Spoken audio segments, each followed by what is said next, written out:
welcome back to the Forum Show, and today we're talking about the Makerfield by-election. Now, a sitting MP resigned their seat so that the Mayor of Greater Manchester, Andy Burnham, could run for the seat, win, and then potentially replace Starmer. Now, that election has just happened recently, and Burnham won with over 50% of the vote, and a majority over the Reform Party, who came in second with 9,000 votes between the two parties. Now, Labour are calling this a victory, but is it really? Well, today I'm going to talk about that. Here are the facts. Labour has taken a massive hit in the local elections this year, and over 97 Labour MPs have called for Starmer to resign immediately. But there's not a clear backup leader. Angela Rayner stepped down because of tax issues, and Wes Streeting doesn't have the numbers, not yet at least. And let's be honest, Jeremy Corbyn's probably not coming back to the leadership. Now, party rules dictate that a Labour leader must be a sitting MP, and Andy Burnham wasn't a sitting MP, well, not until recently, but he was the Mayor of Greater Manchester. So a former MP called Josh Simons resigned his seat so that Burnham could run for that seat. Now, this gives the Labour Party the candidate they're looking for. Burnham's been a strong voice in the Labour Party for years now, and if he can get the numbers, he can offer a leadership challenge to Starmer. And I believe they need 81 MPs, Labour MPs, to start a leadership challenge. Now, something that people aren't talking about is the Reform gain in this by-election. Now, this seat has been a Labour stronghold since the 80s. It's not been held by anyone else since it was created. It's literally been Labour, Labour, Labour, Labour, Labour. But Reform in this by-election got a 34.5% of the vote share. Now, this is the second best ever Westminster by-election performance. Now, what's really interesting is the Conservatives finished fourth in this by-election. This is huge. The Conservatives have been the main rival to Labour for years. It's always been the two parties.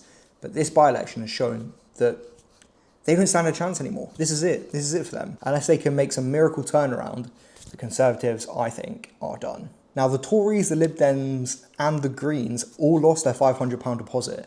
Now, this is something you put in when you stand as an MP candidate.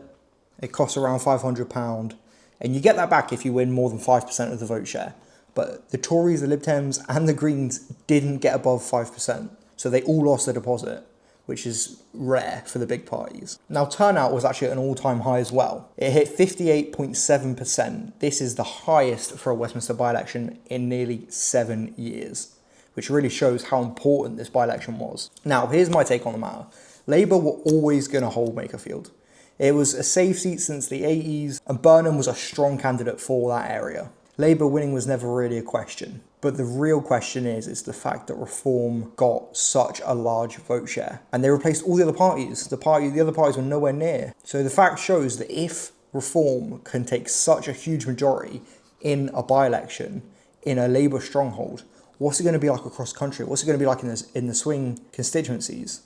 I think we're going to see a huge Reform sweep across all of them. Now, the fact that the Tories finished fourth is crazy.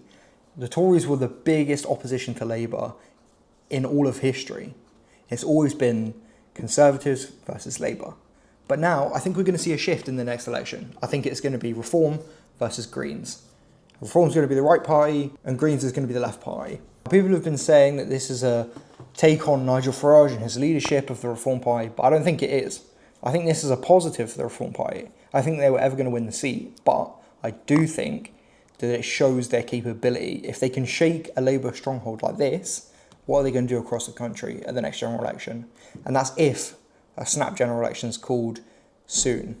Because it's looking like Starmer's going to be out by Monday. I'm recording this on Sunday the 21st.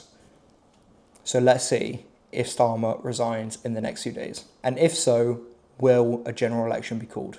Because Burnham doesn't have a mandate. He doesn't have a mandate like Starmer thinks he does. So calling a general election might be necessary, but it also might put Labour at jeopardy. Let me know what you think in the comments below, and thank you for watching the Forum Show.